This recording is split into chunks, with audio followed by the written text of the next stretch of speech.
Why does everything seem so boring nowadays? Yeah, if you've been around this planet for 20 plus years, you have seen the drastic change in the way American society is with color. And everything we build now and everything we market, present to the world, it's kind of dull. Now, if you're even older, 30s, 40s, and up, you've seen a drastic change in the way the color has been removed from everyday society.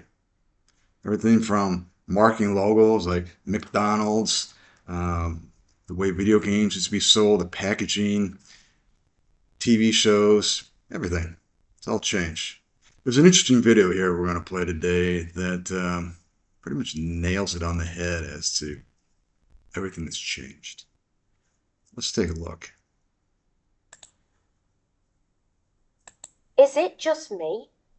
Or does everything feel kind of boring now? I mean, when did Christmases go from feeling like this to this? When did quality time change from this to this? When did life lose its colour? Sad beige aesthetics, millennial grey, music that all seems to sound the same, and an internet that's gone from a community space to a constant stream of advertisement.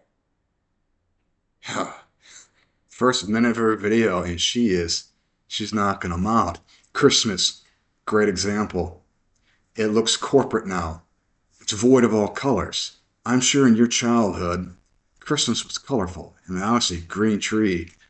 Green and red were the Christmas colors. You had all kinds of colors on the tree for the ornaments.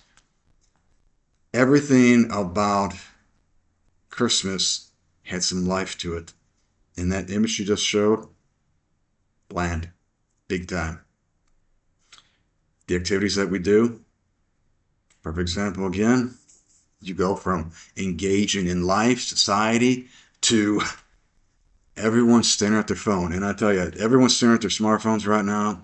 That's a video in itself because that has changed everything in life. Yeah, and if you didn't notice,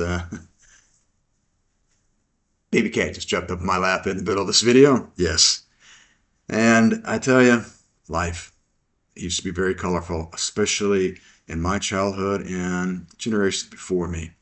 The young kids today, they really don't know American society when it was colorful. Now it's just bland. And she's already hitting the major points. Christmas, activities, society's changed for the worse, I think, because of the smartphone.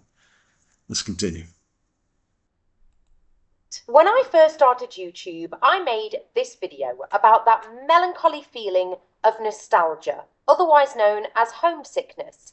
And it seems now that we're all craving that kind of comfort from yesteryears, but in a way that we can't quite put our finger on. I mean, when I visit my grandparents' home, even today, it still gives me that feeling of warmth, vibrancy, and play. Growing up in a world quite different from today felt exciting when technology was still clunky and yet new and filled with discovery. The internet was filled with personalised pages made by real humans with sparkly gifs and quotes, and every phone told the story of their owner, and people enjoyed expressing their individuality at any given moment. And I know what you're going to say. You were a kid. Of course everything was better. But wait, if that is the case, then riddle me this. Why is it that when I look at things that aren't even within the realms of my own nostalgia, they still bring me more joy than any modern day aesthetics? I mean, why, oh why did we stop having beautiful kitchens in the colours of duck egg blue and butter yellow and oranges and mint greens? And don't even get me started on bathrooms. Spaces used to feel less like a doctor's waiting room and more, oh man, I'm going to have to say it, authentic. Or at least lived in. Not like the show homes that we see dominating our social media feeds today, whereas I'm trying to create something that echoes all creatures great and small. Oh, I love that show so much. So where did it all go wrong? Well, like any self-respecting human, when they're up in their feelings, I turned to YouTube to see if anybody else had felt this loss of vibrancy in the modern age as I do. Okay, she made a lot of great points there. The cell phone definitely changed things because it's become our world, and we're basically standardizing everything to bland colors, the corporate look. I like those colors, but that's not the world we live in. The world's very colorful. She mentioned the internet in its early stages. It was far more colorful. Everything was personalized, and you actually brought your personality to the web.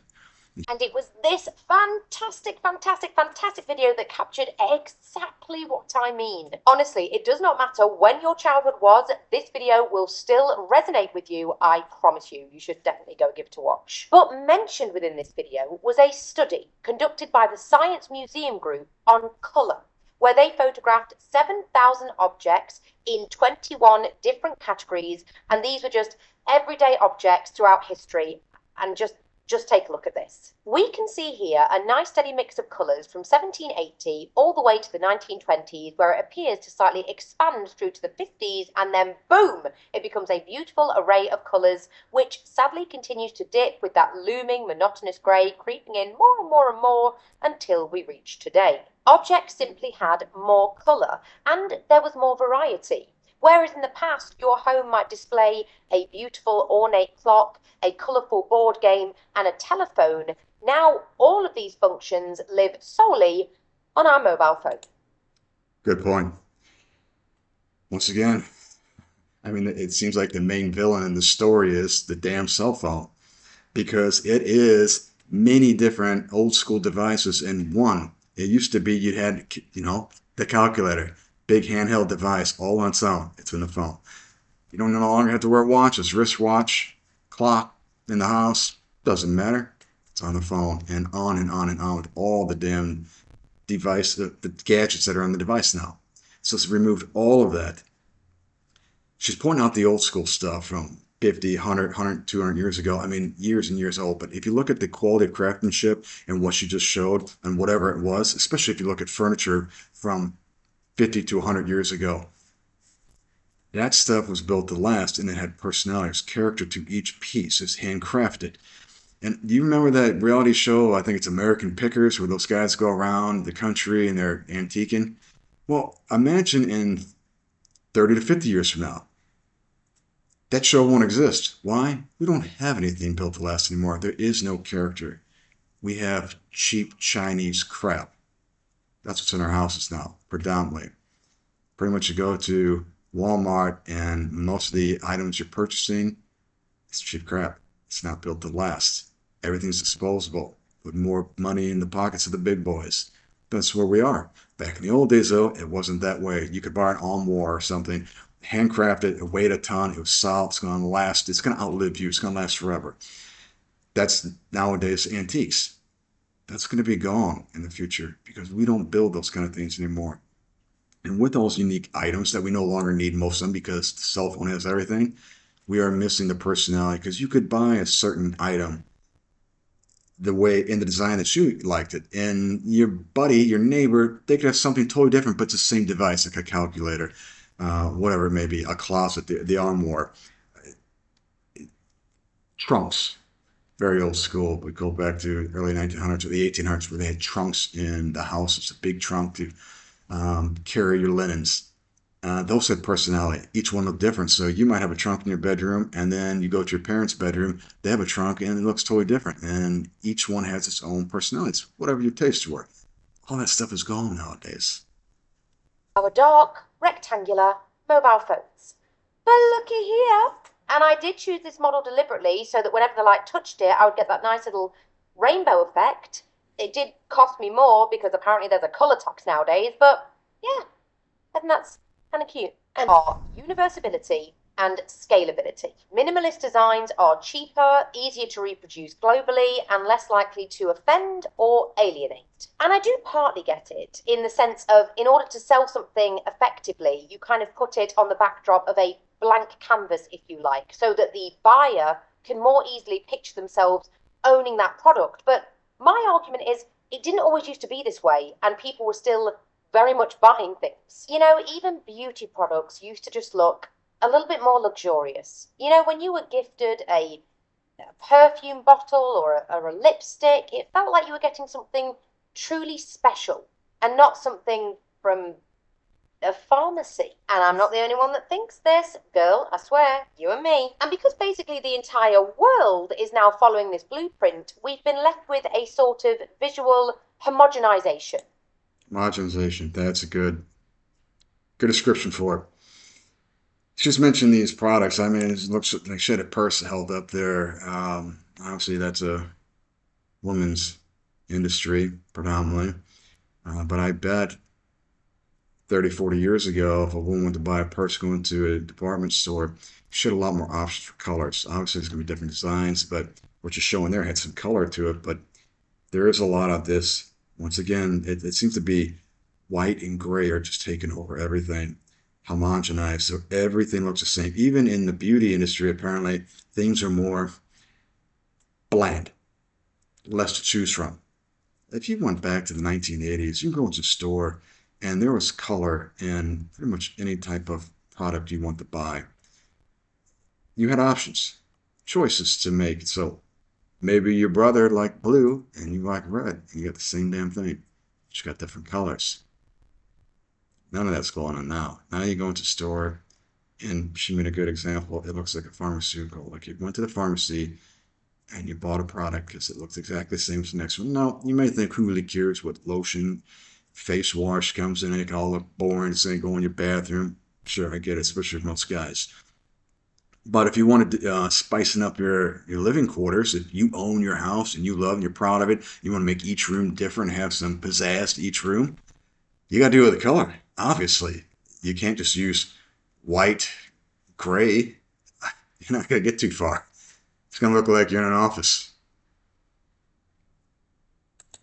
Everything starts to look the same. Logos have been stripped down, all apps have the same grid-like interfaces, and the once diverse visual identities of websites now all look kind of sterile. Not like the days when companies had loud, unapologetic, and quite frankly, weird. Yeah, fast food. I mentioned McDonald's should have showed the logo. Remember McDonald's back in 80s or 90s, if you're old enough? You had Ronald McDonald, Hamburglar, Grimace, Birdie. You had the gang. They had color. Each of them were different looking. They brought color. The buildings had color to them. If you go into McDonald's now you could say they look nicer because a lot of new ones do look nice.